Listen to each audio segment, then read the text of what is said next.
Daniel is 16 years old and loves geography.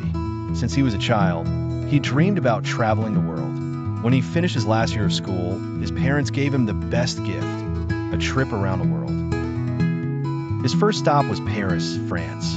To Daniel, Paris was the most beautiful city he had ever seen. The Eiffel Tower was the tallest building he had ever climbed, and the view from the top was the most amazing of all.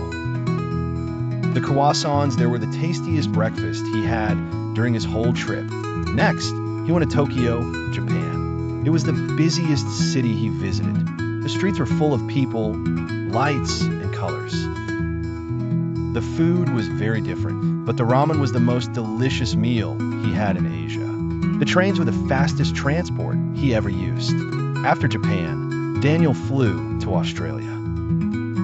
He visited the Great Barrier Reef, which he called the most colorful place in the ocean. The water was clear and the fish were the most exotic he had ever seen. He also went surfing in Byron Bay. In Byron Bay, he found the friendliest people of his journey.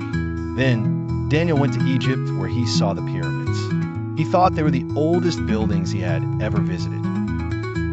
The desert was the hottest place of his trip, but watching the sunset, there was the most magical moment of all. His last stop was Brazil. In Rio de Janeiro, he climbed the Sugarloaf Mountain. He said it had the most stunning view of the ocean. The beaches were the liveliest, and the music in the streets was the most joyful sound he heard during his trip. The people in Brazil were the most welcoming.